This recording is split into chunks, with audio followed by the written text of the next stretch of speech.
5 women fought the system, a system they knew was wrong. They wouldn't take no for an answer, they believed they belonged. It was an uphill battle, it seemed they could not win. 5 women stood together, swore they never would give in. The power of their conviction still echoes through the years. They stood their ground and would not yield, undaunted by the fear. Truth was always on their side, truth will always win. 5 women stood together, swore they never would give in. Can you feel the fire burning from the torch they held high to guide us through the ages, fill our hearts with pride? Can you feel the need to take that torch and keep the flame alive? If you do, they have passed to you the spirit of the famous 5.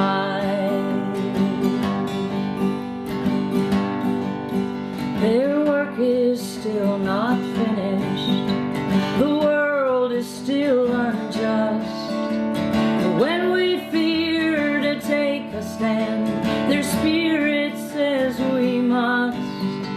The secret of their power, to find the courage to begin. 5 women stood together, swore they never would give in. And can you feel the fire burning from the torch they held high to guide us through the ages, fill our hearts with pride? Can you feel the need to take that torch and keep the flame alive? If you do, they have passed to you the spirit of the famous 5. If you do, they have passed to you the spirit of the famous 5.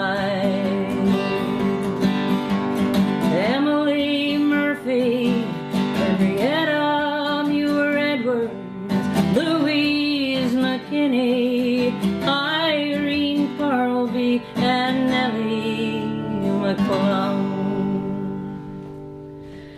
Heroes of mine, the famous 5.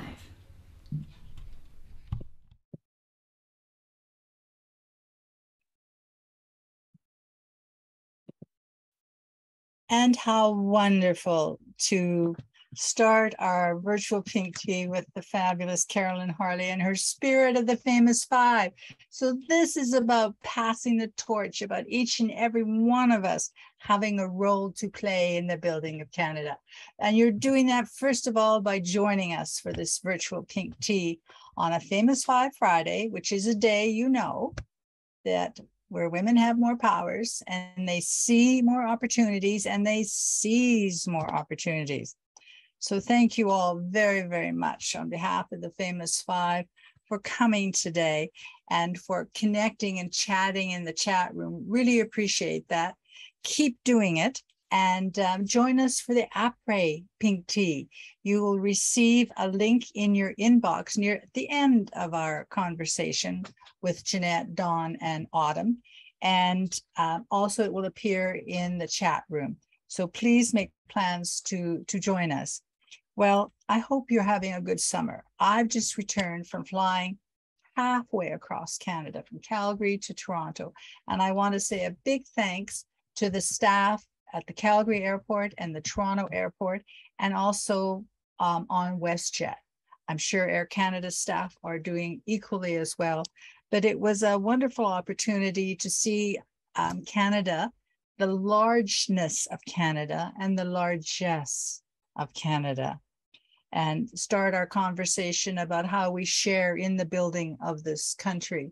And one of the way is through your land acknowledgement, because we are all partners in making Canada a better country, a more egalitarian country.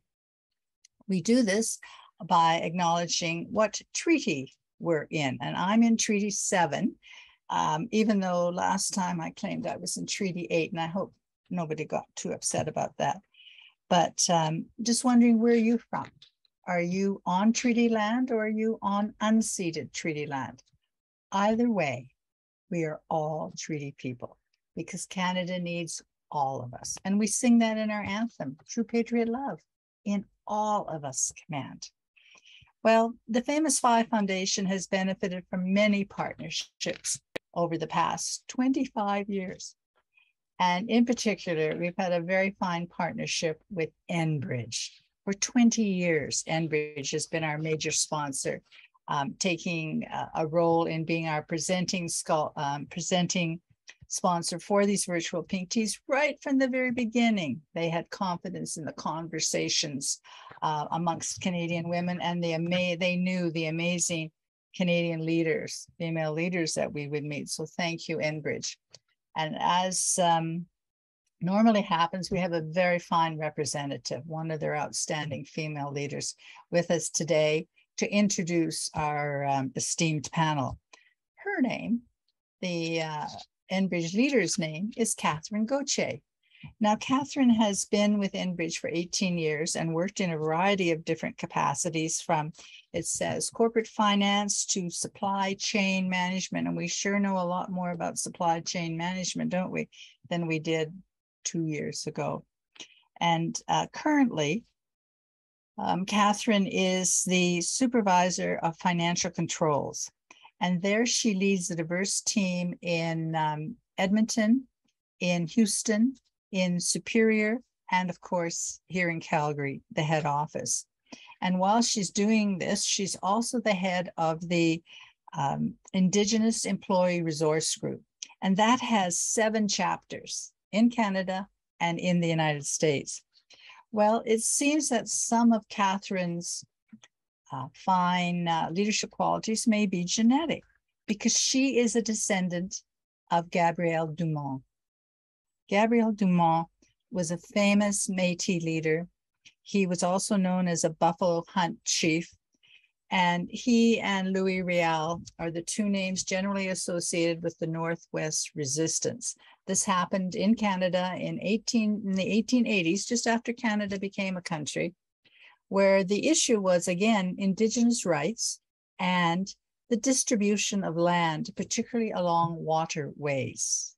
So how wonderful for Catherine to have this, for Catherine to be a descendant of this remarkable Métis leader, Gabriel Dumont. It's now my pleasure to turn the pink tea over to Catherine. I'll be back at just a little later, but now it's time to meet the amazing Indigenous champions that Catherine is going to tell us just a little more about. So Catherine, over to you. Merci, McGuitch. Thank you. Thank you, Frances. It is indeed my pleasure to be part of a tribute to Jeannette Corbiere Lavell. Her sense of justice is tremendously awe-inspiring, especially when combined with intelligence, perseverance, resilience, and collaboration. When the issue of Indigenous women and their children was considered in the court in the early 1970s, Jeannette and her colleagues were told by the judge when he dismissed the case, "We all know what Indian women are like. You should be glad a white man married you." His dreadful decision was appealed, but no was the answer yet, once again. Imagine the number of no's she received from the Indigenous chiefs across Canada. Even the Supreme Court of Canada said no, just like they did with the Persons case in 1928. Nonetheless, Jeannette persevered, and in 1985, the Indian Act of 1876 was revised, and more than 5,000 women, plus their children, regained their status. In recognition of her excellent leadership and achievement, Jeannette has received various awards, including the Governor General's Award in commemoration of the person's case, and the Order of Canada, as well as the 2020 Lifetime of Achievement Inspire Award. While Jeannette was defeating this injustice, she was also an outstanding teacher, a superb principal, and a wonderful mother of 2 sons and a daughter. And what an impressive daughter. Dawn LaVELL-HARVARD earned a PhD in education and served as president of the Ontario Native Women's Association and then vice president and president of the Native Women's Association of Canada. For years, Dawn advocated the establishment of the Murdered and Missing Indigenous Women and Girls Inquiry, and when it was established in October 2016, Dawn became the director at the First Peoples House of Learning at Trent University. Dawn will help us learn more about her remarkable mother, as will Dawn's daughter, Autumn Cooper, who is following in their footsteps as a women's rights advocate and on the executive of her grandmother's organization. But she's going down her own path, as no doubt Dawn's other 2 daughters are as well. Enbridge respects our Indigenous culture, heritage, and rights. Enbridge's commitment to this was shown in our early Indigenous policies, and we continue to be committed to respecting and honoring rights. However, we are moving beyond rights as we advance down the path of reconciliation and have committed to releasing an Indigenous Reconciliation Action Plan later this year. This IRAP will share our commitments beyond rights, beyond what we and other proponents have to do. It will outline the steps Enbridge will take as a company to advance reconciliation, which I believe is more than just rights-based, it's relationship-based. I'm eager to hear from one of Canada's finest leaders, so thanks, Dawn, for being our VIP host. Please start our virtual pink tea.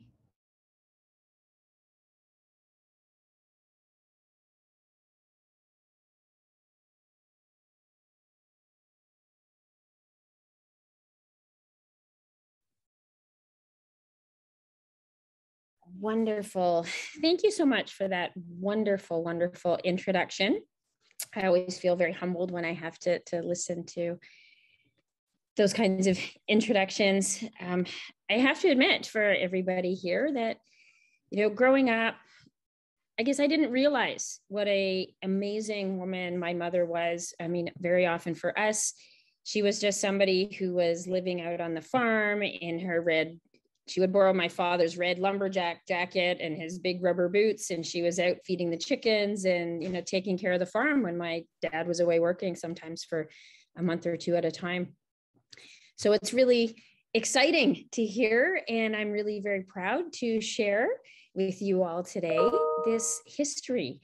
And when they asked us to join here today, and I kind of thought, what were we going to talk about?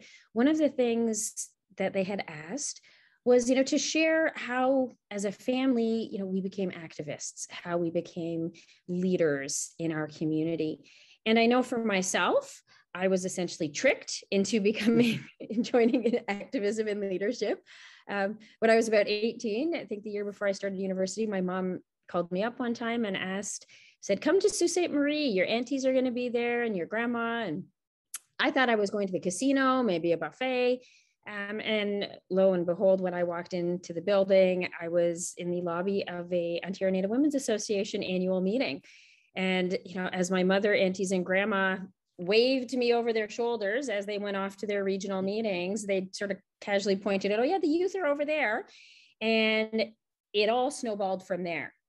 But I think today, that the real question then becomes, I know how I became a leader because I was tricked into it. And I'm sure Autumn can share how she became a leader. It may have been maybe more coercion, Autumn, was it?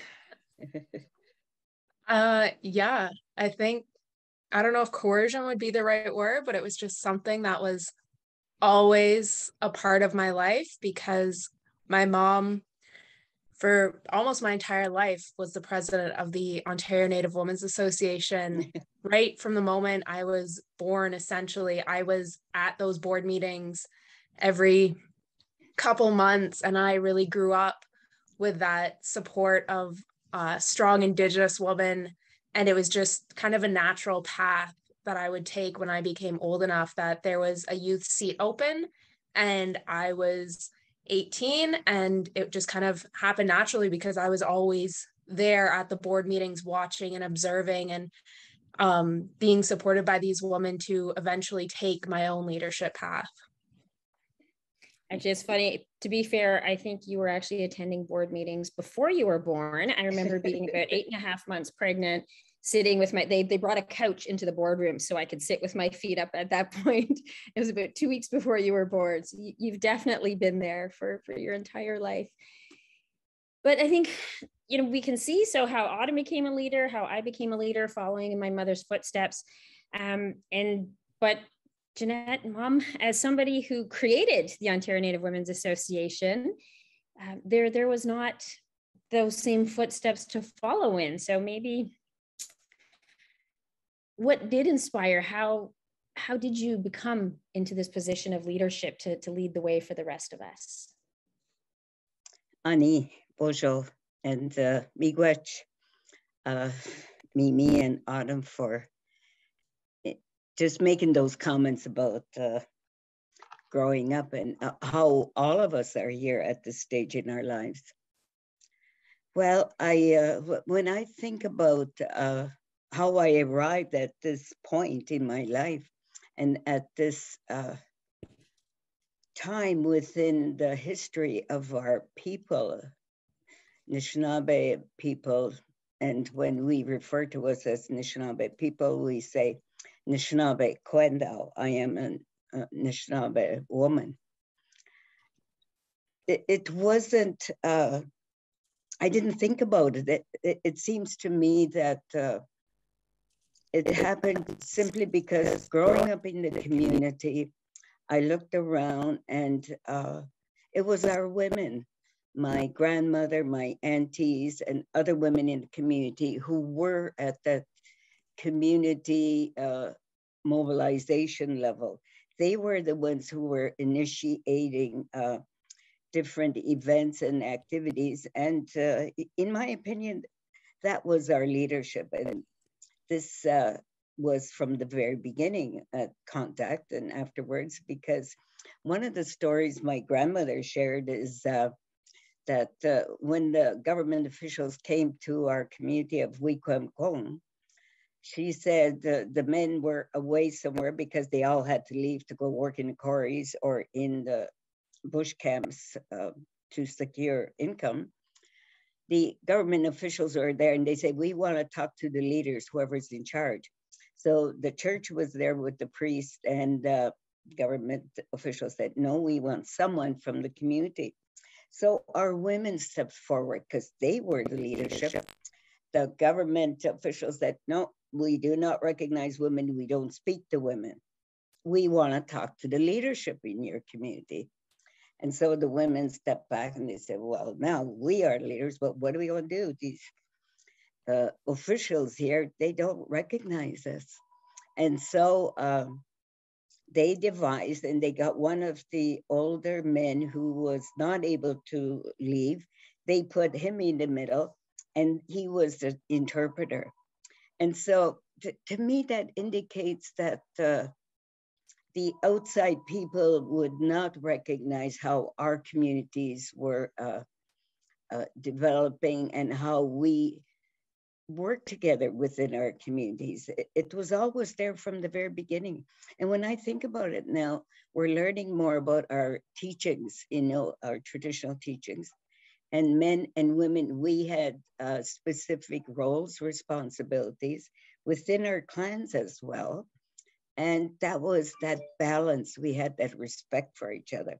So it's part of who we are to have our women at that leadership role.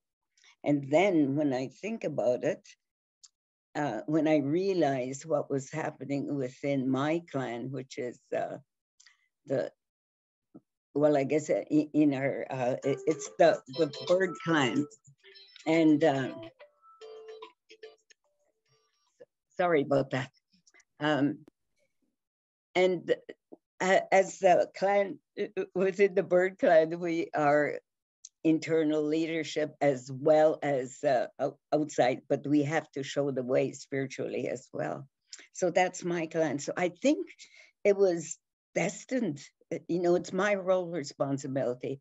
When the time came with losing my rights and going to the Supreme Court, I had to accept that challenge. I wouldn't have been able to refuse it, I guess. So that's how that came about. And what a road and challenge that was, let me tell you. And this is how our organizations came into being, because once again, our men, following all the other organizations, the non-Indian organizations, it was only men who were in charge. We had to form our own Indigenous women's organization to make our voices heard. So here we are, 52 years later. And only now I think we're getting that recognition. So good to think about all those early days. So now it's funny, you know, it was mentioned a little bit earlier at how many levels you were told no. You know, you were told no by the federal government that told you could no longer be an Indian. You were told no, you know, at the county court, and then even as far as the Supreme Court. But I'm wondering if there's something in your early days that really showed that you were somebody that was not going to take no for an answer, that you would find a way around when you met a blockade or a rule that said you couldn't do something. Well, this is dangerous to ask me a question like that, because as I said, you know, within our clans, we have specific roles and responsibilities. And I really believe that that was evident, because just to share, I guess I was very stubborn, and but I think I also recognized had a grasp of what I had to do, what I needed to do. And if someone said no to me, barriers come up, and I figured, no, I can't accept that. And to show that, one of my first experiences was to, my Aunt Catherine, she had a farm, and she had this apple tree. And the apple tree grew these big, beautiful, delicious apples. And so she warned us, we were all out there at her place. And she said, I don't want anyone to pick this beautiful apple. It was at the lower branches of the tree, because she was going to enter it in the fall fair. And the fall fair is one of our big events. This has got to be 70 years ago now. And so that was the order. No one is to pick this big apple tree, was going to win first prize in the agricultural fair. So every day we had to walk by there. And it was on the way to the outhouse, which in those days was outside in the back. And I walked every day there, and I saw this big apple, but I heard the instructions. So how to find a way? So I had to be obedient, and I respected my auntie. So the morning of the agricultural fair arrived.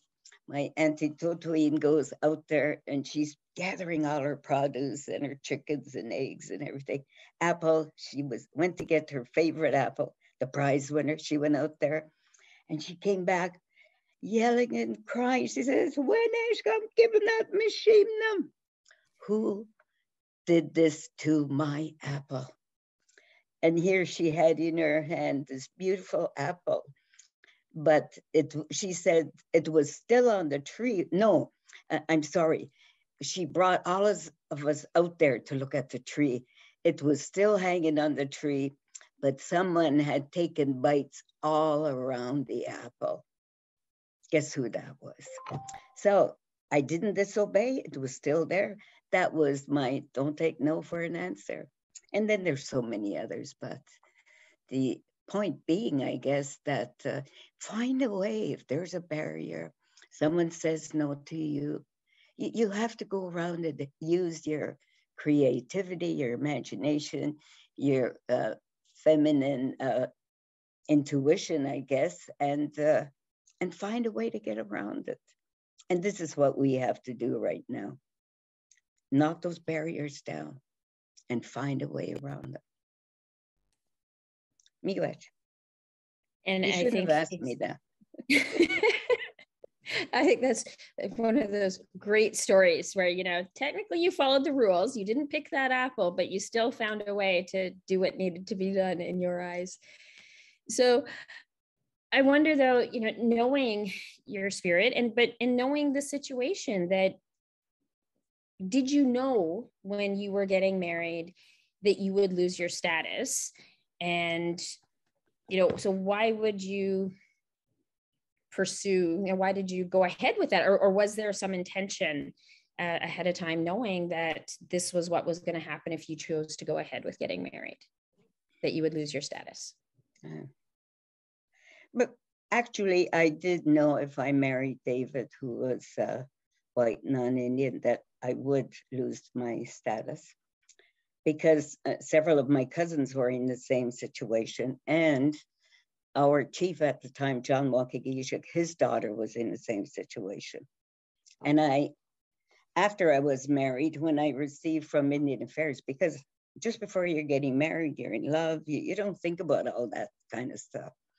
But afterwards, 3 weeks later, I received this letter from Indian and Northern Affairs stating, Jeanette Corbiere, you are no longer a member of the Wikwemikong Unceded Reserve. Here's your check, $35. That was it. And I was no longer a member of my reserve, my community, my home, where I was born, all my relatives, that's all I knew. And it struck me then. And I thought about it. And I asked our chief, he said, well, I've been trying to do something, but he was working within Indian Affairs. He says, that's all we can do. And he was the chief. But I thought, well, got to do something else. And at the time, Clayton Ruby was one of our resource people, and I had met him at the Indian Friendship Center in Toronto. And David and I said, let's talk to him. We talked to him, and he, right away, he said, definitely, he says, this is discrimination. Why should you have to lose your status, your membership? The men didn't. It was only me, because I was Anishinaabe, an Indian woman. And in the introduction, the judge didn't believe me. His comment, it's amazing that these things could be said in court anyways. And Clayton said, no, we'll do something about it. He took it on pro bono and ended up being a friend, and we worked with him in the first little while. Unfortunately, the mentality of the rest of Canada, especially in the judicial system, wasn't ready to recognize that this was discrimination. And at the Supreme Court level, we lost by 1 vote, because all the judges were older. They were of the old mindset. Women didn't have any rights. And we talk about the famous 5. This was still ongoing in 1971, 1972, even though women had the right to vote. That mentality was still there, that women didn't really get recognized within governments and at the Supreme Court of Canada. So we didn't win. We lost by 1 vote, and took a while. Another 15 years, from 1970 to 1985. And only then in the Charter of Rights and Freedoms was that discriminatory section 12(1)B taken out. Since then, we have made some progress, but there's still residual aspects of legislation that we have to work on and deal with. And that's what we're doing. And that's why I'm so glad to have you and Autumn Sky working within our organization, because we still have lots of work to do to put that balance in there, to recognize who we are as Indigenous women within our communities, that right to belong. Thanks, Bum. So I think one of the things after this Supreme Court case, and I recognize that, you know, when they changed the laws in 1985, it was only piecemeal. You know, you were put back as reinstatees. You know, there was all these different levels, what people call Bill C-31 Indians that had lesser status. And it took the next 50 years almost, right up to the fall of 2019 of fighting. And believe me, Autumn and I have had enough walks through Manhattan, or, when we were going to the UN or at the Inter-American Commission. I still remember the time that the little girls everybody was exhausted and we had been walking forever. And my youngest, and she says, "I'm tired and my feet hurt." And you told her, "Brianna, you need to be positive. You need to maintain a positive attitude." And she looks at my mom and says, "Grandma, I'm positive. I'm tired and I'm positive my feet hurt." And I'm pretty sure Autumn had to carry Brianna on her back the rest of the way back to the hotel. So, there's something about the strength of women there. But I think I want to ask Autumn, growing up in this context, and you have a unique experience, not just growing up in this family, but also now in your current role working with young Indigenous people, with Indigenous youth in the schools, in your role in education, this question of our identity, of how these status issues have challenged the identities of what it means to be Indigenous and how we're defining ourselves in 2022, and how that impacts our young people's, mental health, or our sense of who we are. What do you feel this impact has been on our young people in this generation that you're working with, and women like yourself?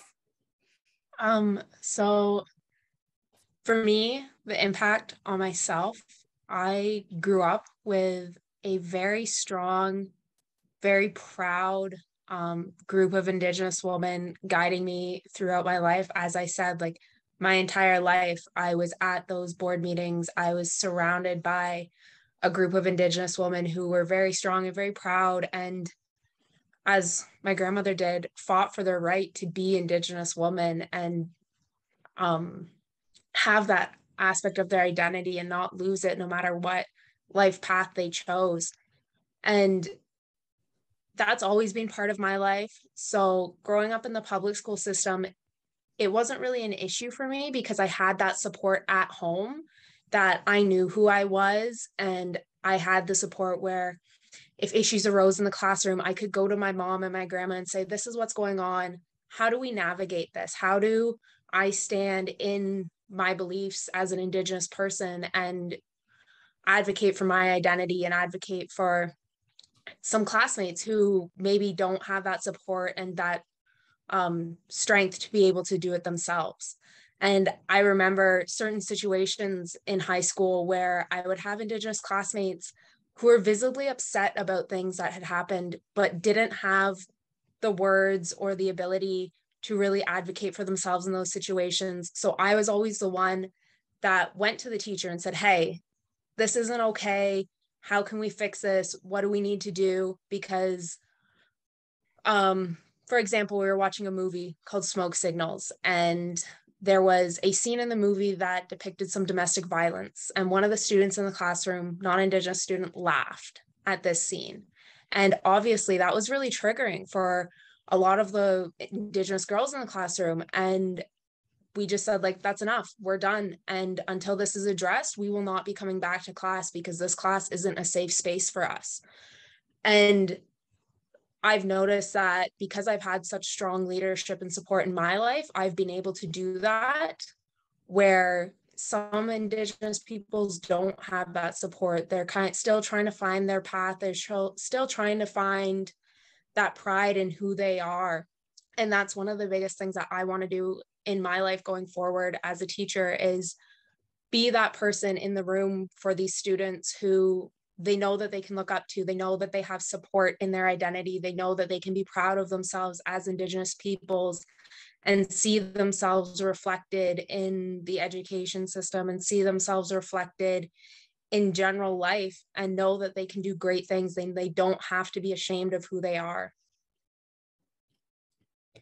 And I think this is so important for our young people. And we find this is something that we're very much often having conversations about, whether it's in the elementary schools or even at the post-secondary level. Many Indigenous youth who, through no fault of their own, because of child welfare, because of residential schools, that haven't had the opportunity to connect with their culture and their language and their identity. And so all of the work that you're doing in the classrooms is absolutely so critical and so important. And, you know, recently somebody was asking, as non-Indigenous people, you know, what's something that we could do in terms of reconciliation? And one of the things we said is that if the whole purpose of the residential schools, if the whole purpose of everything that's been happening for the last couple hundred years has been towards assimilation, has been towards eliminating our culture and our language, then the most important thing we can do as Indigenous and non-Indigenous peoples is celebrate that culture, is, you know, find the ways, you know, go to a powwow, watch a movie, look at the history books, you know, really embrace and celebrate and make space for that culture in everything we do. And it's really, really critical. So I realized that I did warn them that, in fact, all I had to do was introduce these fabulous women, and we would use up the full 45 minutes and not have time for questions from anybody else. But I'm wondering, Frances, if looking at the time here, recognizing that, you know, when we see the impact that women like Jeanette have had, when I talk to the young people and really remind everybody the impact that one person can have, that because one woman, you know, actually, if people don't realize, because my mom is so big in stature and has had such a big impact in so many people's lives, people don't realize that my mom is actually not even 5 feet tall. So when Brianna hit about 10 years old and she was so proud that she was taller than grandma, and everybody kind of whispered to her, that's not actually a big benchmark. Almost everybody's taller than grandma now. But that, you know, that still had that strength, that courage to stand up against the government of Canada and fight the government of Canada for over 50 years to ensure that our women and children belonged and had that right to belong in our communities. And with that right, with that 50 years of struggle, how one person can make a difference. So very often, you know, we feel that, you know, maybe if we're not an MP or we're not a lawyer, that, you know, what are we going to do? But small actions by everyday people in everyday contexts can have huge impact in the long run. And that's why, you know, it's so important that everybody stand up, whether it's being that bystander, you know, that being like Autumn in the classroom where things are not safe, where there's racist things happening, being the one to stand up and speak out against injustice. So I understand that there's some questions from our youth.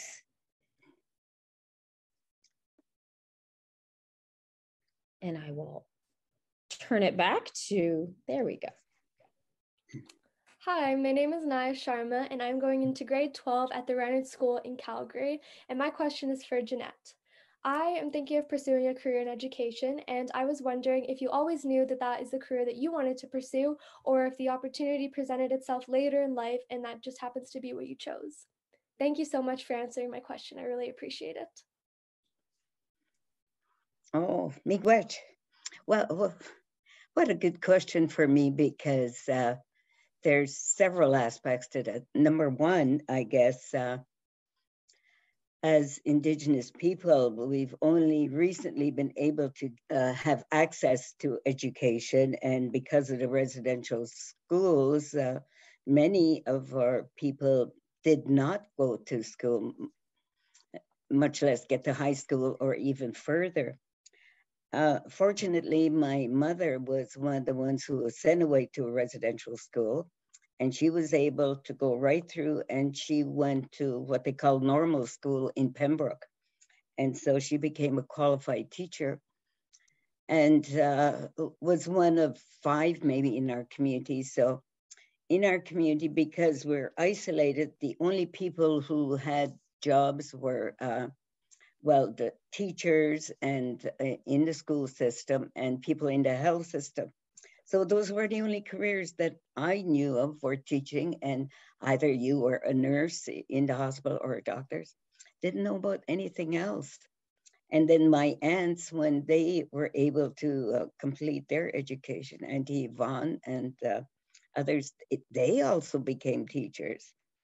And so when it was time for me to leave the reserve and pursue some career or profession, I really didn't want to go to teachers college or anything.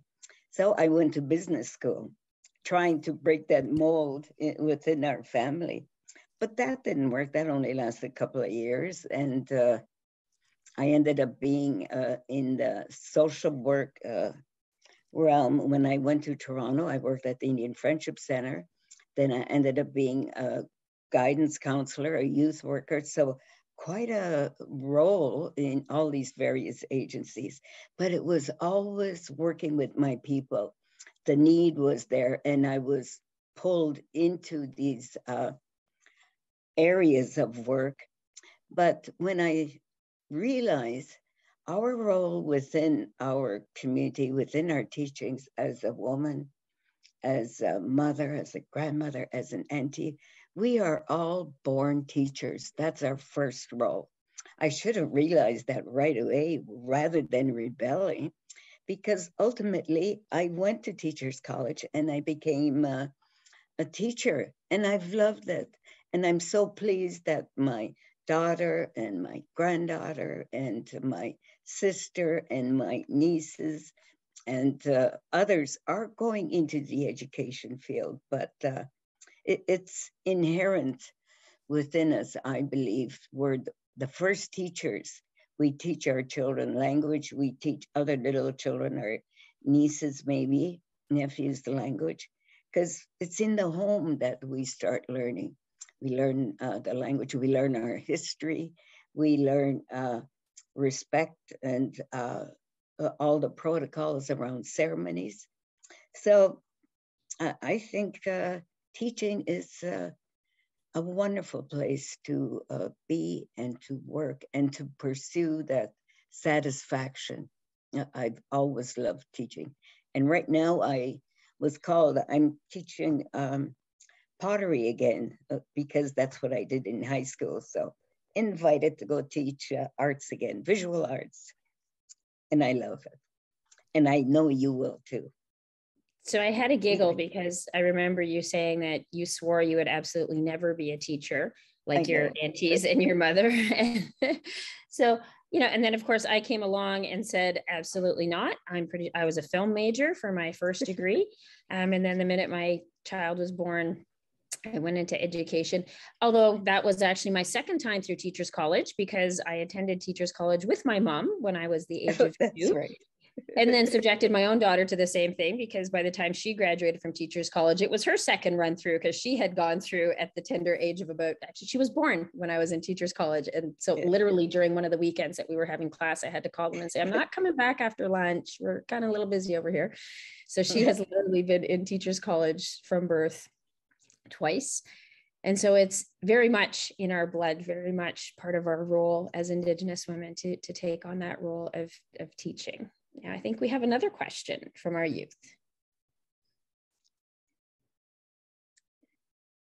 Hi, I'm Asha Sharma, and I'm going into grade 9 at the Rennet School in Calgary. My question is for all 3 of you, and I was just wondering what your advice would be to young girls who are interested in getting involved in women's and Indigenous rights at the junior high school level. Thank you so much for answering my question. I think Autumn should answer that. All right.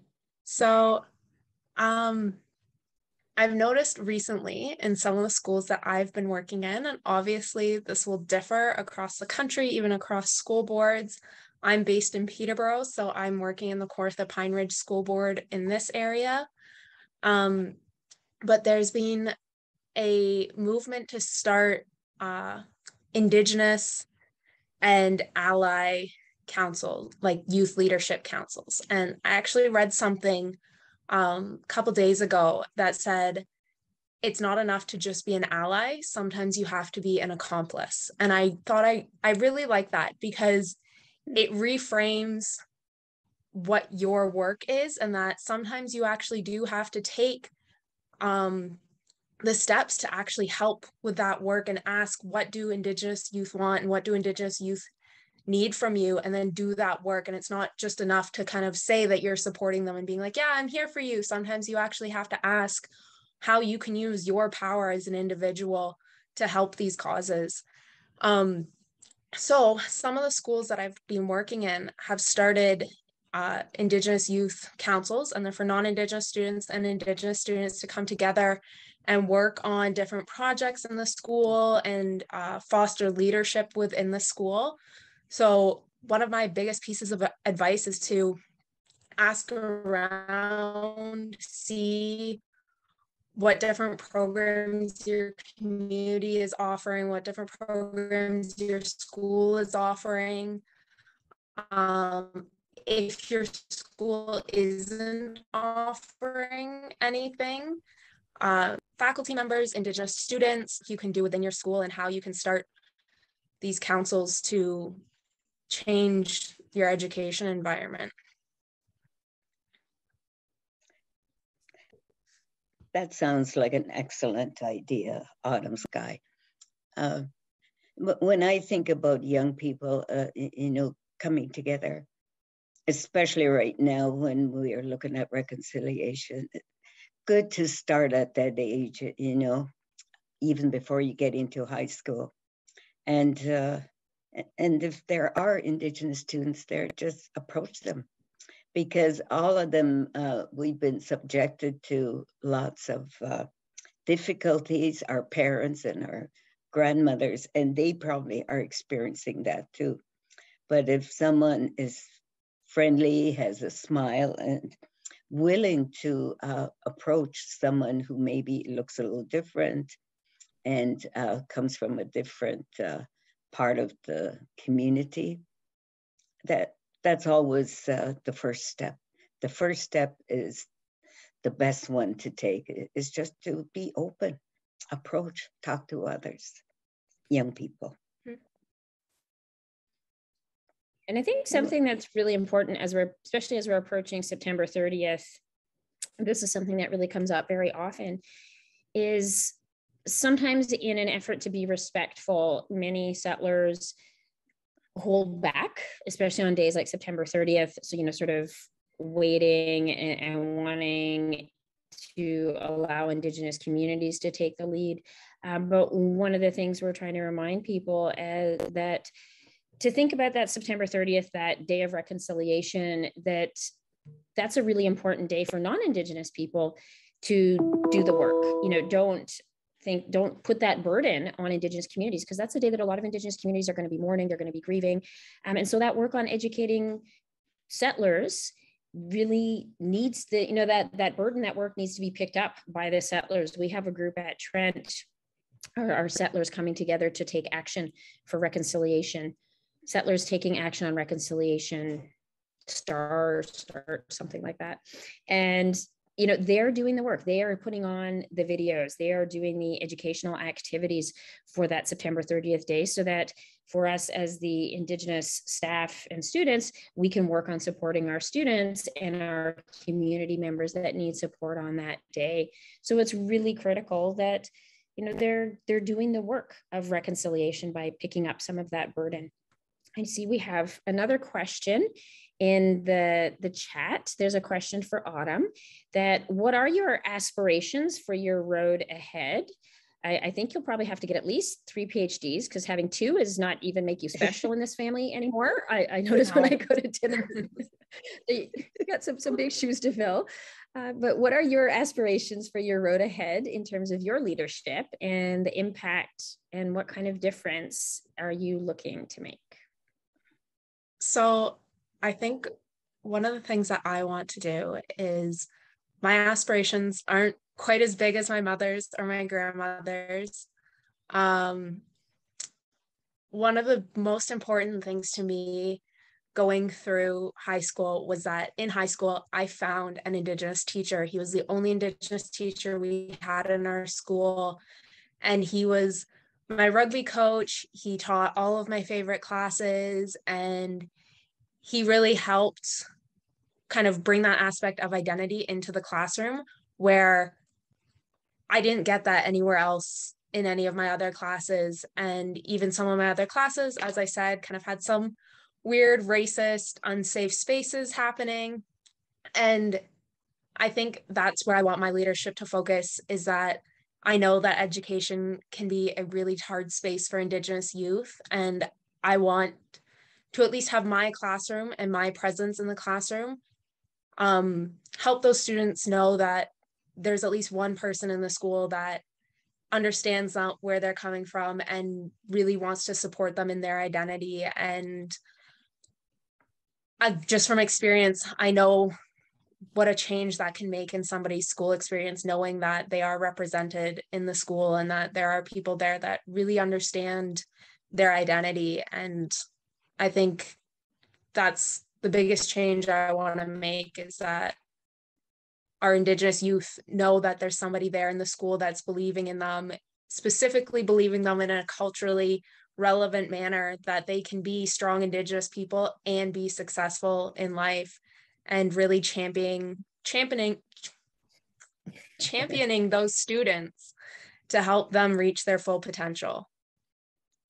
And I think this is so critical. I'm sure what most people don't realize is that literally under the laws of Canada, you could not be educated and simultaneously still be an Indian under the Indian Act, because once Indigenous people reached a certain level of education, and if you got a post-secondary education, you were automatically enfranchised, which meant they stripped away your status. So we have this long history in Canada of literally saying legally you cannot be educated and be an Indian or be an Indigenous person in this country, be a First Nations person. So having to overcome that. And we need so many people like Autumn in the schools to show our young people that contrary to that, that law has been dropped now. And it's going to take generations for our young people to see that you can be an Indigenous person. You can be strong in your identity and still be successful in education. Being one doesn't mean giving up the other. And I think that's what's really critical now in our classrooms, is creating an educational environment where succeeding in education doesn't mean giving up who we are. And that means incorporating and embracing Indigenous knowledges in those classrooms. And that means all of our teachers, Indigenous and non-Indigenous, have to learn the basics. I mean, we always had a laugh. I think it was Autumn's grade 3 teacher asked me to come in and do a presentation on Indigenous, for their grade 3 social studies curriculum, because she said, as a non-Indigenous person, she didn't feel comfortable teaching about the Indigenous history. And I did it. And afterwards I thought, though, wait a minute. We don't allow teachers to say, I'm not really comfortable teaching fractions, so Timmy's dad is going to teach for the next 2 weeks. We expect that teachers have the basics to teach what they need to teach. And that's why it's so critical that we have young people like Autumn who are leading the way in the education system to make sure that these future generations of teachers and these current generations are qualified to tell the truth of our history here in Canada, because that's really where it all starts, doesn't it? It wasn't just the Reconciliation Commission, it was the Truth and Reconciliation Commission. And we need that truth before we can move to reconciliation. And that's why this education is so important. And I see Frances has joined us again and has the most beautiful strawberries up the side of your screen. Those are absolutely stunning, Frances. Thank you. It's a scarf by a Métis artist by the name of Lisa Shepherd, I believe in your Ontario area, not here in Calgary. But what a glorious story of struggle and achievement. And what a bonus to see the love and the optimism that's in your family that has been passed down from generation to generation. Boy, if only all of us had had that environment to grow up in. And so now it's time for us to say thank you to these amazing women who, when we invite them, we say to them, all you pretty well have to do is inspire us. And I'm sure all of you watching will agree, absolutely am inspired. And they have volunteered their time and their talents to do it. So let's begin our thanks by saying thanks to, I think what you'll agree, is a truly outstanding leader in Jeannette Corbiere Lavell. As Dawn said, challenge the law, challenge the politicians, the bureaucrats, the Supreme Court, again and again and again, and the chiefs across Canada. But she had determination and she had her friends, I'm sure Jeannette would say, and it was the other women who came to help and some of the men that made it possible. She didn't give up and she succeeded. in not only bringing equality to Indigenous women and men, particularly in regards to their status when they married non-Indigenous spouses, but it's an idea that she's helped firmly plant in Canada, and that's the equality between men and women and non-binary people in Canada. And so we're at a tea party, and as you know, a tea party was when women got together to discuss how to get the vote, how to get the right to run for office. So I hope you have your teacup or your mug or your glass, and Dawn and Autumn and the rest of us will raise our cups in a toast of such appreciation, respect, and admiration for you, Jeanette. Thank you for today and for all you've done. Thank you. Miigwech. I have my tea as well. Nice. Miigwech indeed. Multi, what do we say? Mega miigwech. Mega miigwech. Mega miigwech. Mega miigwech. And for, yes, and for mentioning the idea of the matriarchy, which we see in evidence today flourishing. Oh, it is such a bonus to our hearts. And Dawn, thank you for sharing your mother with us over all these years. I can remember first hearing about her 40 years ago or more. And thank you for bringing the story to life again and introducing us to your mother and to your marvelous daughter. So a toast in thanks to Dawn for her leadership too with the Indigenous women and now in the education field so that we work towards reconciliation. And so Professor Lavell-Harvard, to Dawn, our VIP host today. Thank you. And I'm sure all of us are wishing you good luck with your center. And for more information, Google Dawn and see her TED Talks. You will learn even more. She's magnificent. She truly is a daughter of Jeanette. And I'm sure many of us are thinking, boy, Autumn, did you hit the jackpot? You are so lucky. You have a living hero still in your family and another one on your way. But it is very clear that you are going to chart your own path and you are going to also make a difference and inspire others to do so too. So Dawn, we raise a toast of gratitude to you too. I'm sorry, Autumn. We raise our toast to you too, Autumn. Thank you for today and for what you are doing with the young people in our world. Thank you. Miigwech, Autumn. Miigwech, and that's actually what I should be saying. Yeah. And final toast, well, our second final toast, and that's to the other women, the other role models that we saw today. And that was Catherine Gauthier and the two young women who asked their questions. Yes. And so a toast to Asha, Naya, and to Catherine Gauthier. Thank you for your leadership and keep leading. Thank exactly. Miigwech. Miigwech, miigwech, miigwech. So now we hope all of you can see and feel the leader within yourself to join these three magnificent leaders and others. So you can truly be the person that you were meant to be and to build a better Canada, to build a more equitable Canada, a more compassionate Canada.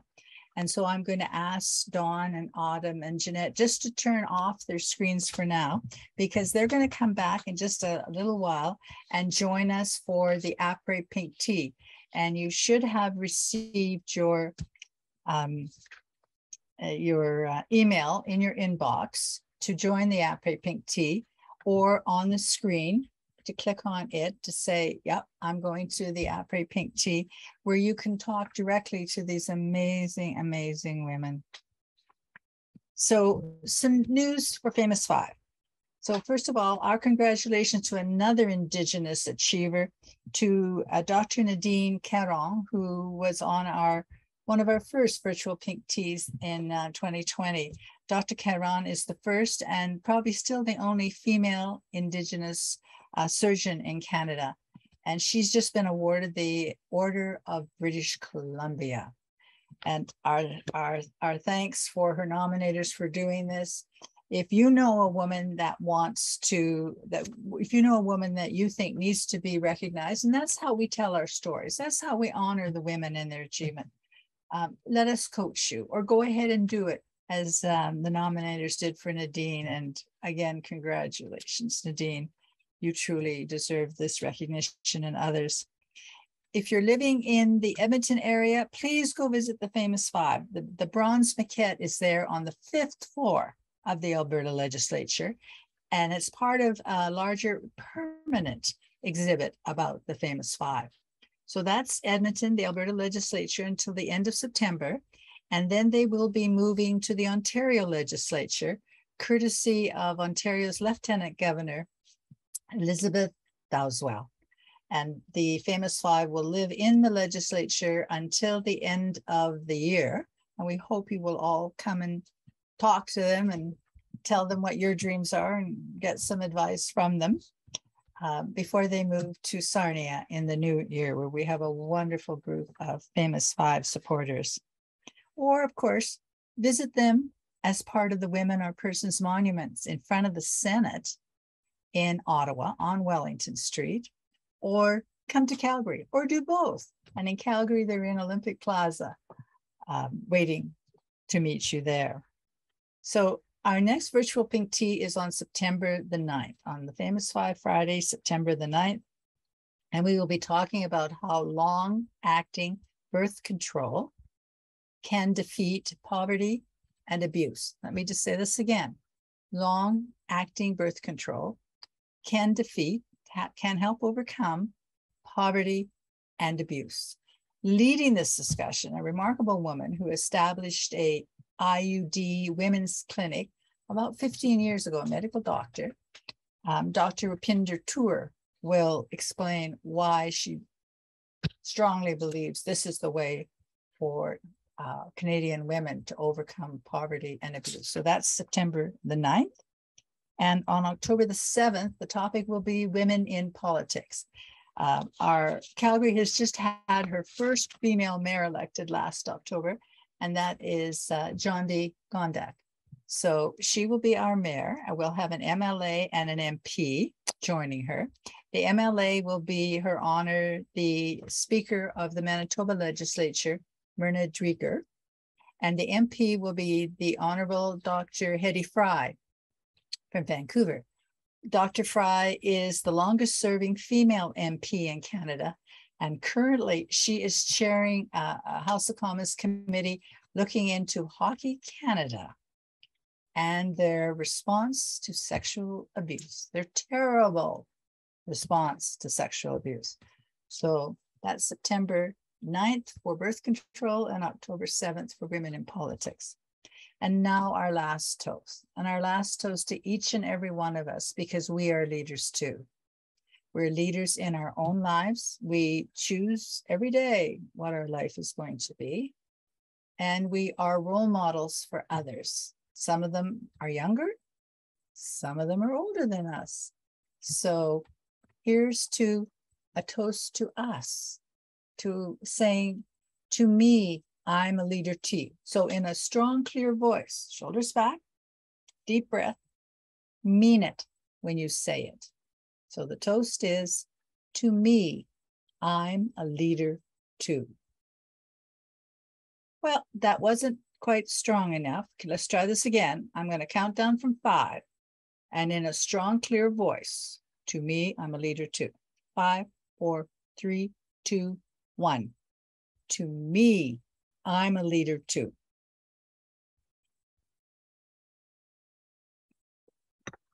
Thank you. You are. So that brings us to the close of today's virtual Pink Tea. Thank you very much to our incredible panel. Miigwech, mega miigwech, to the amazing Jeanette, Dawn, and Autumn, and also to Catherine and Naya and Ashnan for contributing and inspiring us all to be leaders. So please join us for the virtual Pink Tea next month. Continue chatting. That's wonderful. We read everything. Or now join us for the Après Pink Tea on your special Après Pink Tea link. Miigwech, miigwech, miigwech. Merci. Thank you. Bye-bye.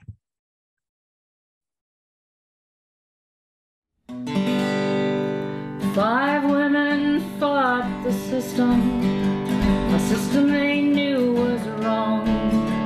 They wouldn't take no for an answer, they believed they belonged. It was an uphill battle, it seemed they could not win. 5 women stood together, swore they never would give in. The power of their conviction still echoes through the years. They stood their ground and would not yield, undaunted by the fear. Truth was always on their side, truth will always win. 5 women stood together, swore they never would give in. Can you feel the fire burning from the torch they held high to guide us through the ages, fill our hearts with pride? Can you feel the need to take that torch and keep the flame alive? If you do, they have passed to you the spirit of the famous 5. Their work is still not finished, the world is still unjust. But when we fear to take a stand, their spirit says we must. The secret of their power, to find the courage to begin. 5 women stood together, swore they never would give in. And can you feel the fire burning from the torch they held high to guide us through the ages, fill our hearts with pride? Can you feel the need to take that torch and keep the flame alive? If you do, they have passed to you the spirit of the famous 5. If you do, they have passed to you the spirit of the famous 5. Emily Murphy, Henrietta Muir Edwards, Louise McKinney, Irene Parlby, and Nellie McClung. Heroes of mine, the famous 5.